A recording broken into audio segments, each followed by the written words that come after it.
And Haran, the son of Terah, Abram's oldest brother, took a wife in those days. Haran was 39 years old when he took her, and the wife of Haran conceived and bare a son, and he called his name Lot.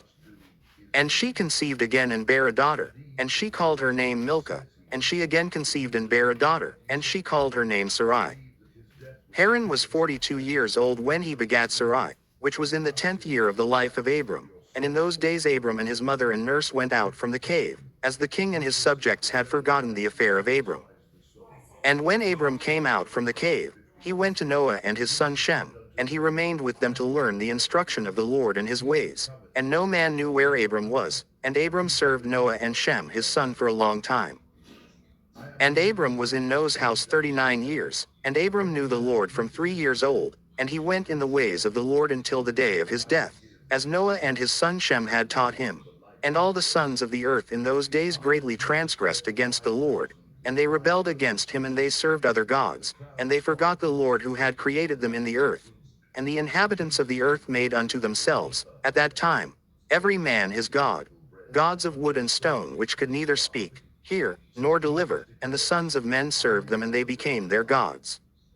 And the king and all his servants, and Terah with all his household, were then the first of those that served gods of wood and stone. And Terah had 12 gods of large size, made of wood and stone, after the 12 months of the year, and he served each one monthly, and every month Terah would bring his meat offering and drink offering to his gods. Thus did Terah all the days. And all that generation were wicked in the sight of the Lord, and they thus made every man his god, but they forsook the Lord who had created them.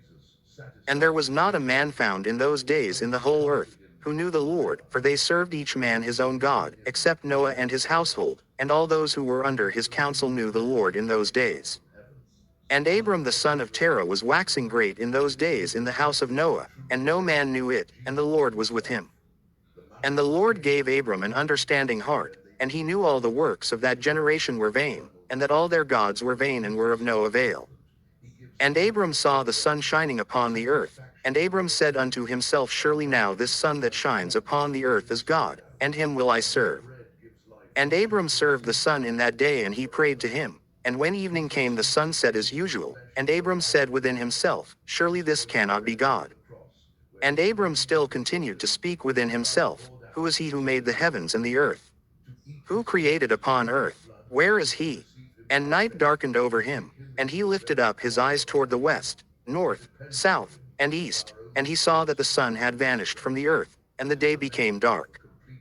And Abram saw the stars and moon before him, and he said, surely this is the God who created the whole earth as well as man, and behold, these his servants are gods around him. And Abram served the moon and prayed to it all that night.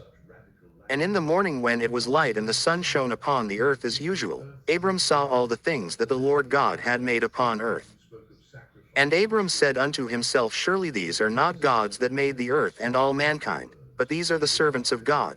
And Abram remained in the house of Noah, and there knew the Lord and his ways, and he served the Lord all the days of his life. And all that generation forgot the Lord, and served other gods of wood and stone, and rebelled all their days. And King Nimrod reigned securely, and all the earth was under his control, and all the earth was of one tongue and words of union. And all the princes of Nimrod and his great men took counsel together, Phut, Mitzrayim, Cush and Canaan with their families, and they said to each other, come, let us build ourselves a city, and in it a strong tower, and its top reaching heaven, and we will make ourselves famed, so that we may reign upon the whole world, in order that the evil of our enemies may cease from us, that we may reign mightily over them, and that we may not become scattered over the earth on account of their wars. And they all went before the king, and they told the king these words, and the king agreed with them in this affair, and he did so. And all the families assembled, consisting of about 600,000 men, and they went to seek an extensive piece of ground to build the city and the tower. And they sought in the whole earth, and they found none like one valley at the east of the land of Shinar, about 2 days' walk, and they journeyed there, and they dwelt there. And they began to make bricks and burn fires to build the city and the tower that they had imagined to complete. And the building of the tower was unto them a transgression and a sin, and they began to build it. And whilst they were building against the Lord God of heaven, they imagined in their hearts to war against him and to ascend into heaven. And all these people and all the families divided themselves in 3 parts. The first said, we will ascend into heaven and fight against him. The second said, "We will ascend to heaven and place our own gods there and serve them." And the third part said, "We will ascend to heaven and smite him with bows and spears." And God knew all their works and all their evil thoughts, and he saw the city and the tower which they were building. And when they were building, they built themselves a great city and a very high and strong tower. And on account of its height the mortar and bricks did not reach the builders in their ascent to it, until those who went up had completed a full year. And after that, they reached to the builders and gave them the mortar and the bricks.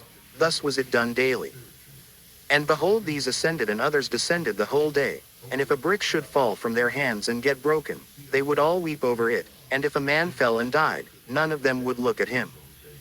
And the Lord knew their thoughts. And it came to pass when they were building, they cast the arrows toward the heavens, and all the arrows fell upon them filled with blood. And when they saw them, they said to each other, "Surely we have slain all those that are in heaven." For this was from the Lord, in order to cause them to err, and in order to destroy them from off the face of the ground. And they built the tower and the city, and they did this thing daily until many days and years were elapsed. And God said to the 70 angels who stood foremost before him, to those who were near to him, saying, "Come, let us descend and confuse their tongues, that one man shall not understand the language of his neighbor." And they did so unto them. And from that day following, they forgot each man his neighbor's tongue, and they could not understand to speak in one tongue. And when the builder took from the hands of his neighbor lime or stone which he did not order, the builder would cast it away and throw it upon his neighbor, that he would die. And they did so many days, and they killed many of them in this manner. And the Lord smote the 3 divisions that were there, and he punished them according to their works and designs. Those who said, "We will ascend to heaven and serve our gods," became like apes and elephants. And those who said, "We will smite the heaven with arrows," the Lord killed them, one man through the hand of his neighbor. And the third division of those who said, "We will ascend to heaven and fight against him," the Lord scattered them throughout the earth. And those who were left amongst them, when they knew and understood the evil which was coming upon them, they forsook the building, and they also became scattered upon the face of the whole earth. And they ceased building the city and the tower. Therefore he called that place Babel, for there the Lord confounded the language of the whole earth. Behold, it was at the east of the land of Shinar. And as to the tower which the sons of men built, the earth opened its mouth and swallowed up 1/3 part thereof, and a fire also descended from heaven and burned another third, and the other third is left to this day, and it is of that part which was aloft, and its circumference is 3 days' walk. And many of the sons of men died in that tower, a people without number.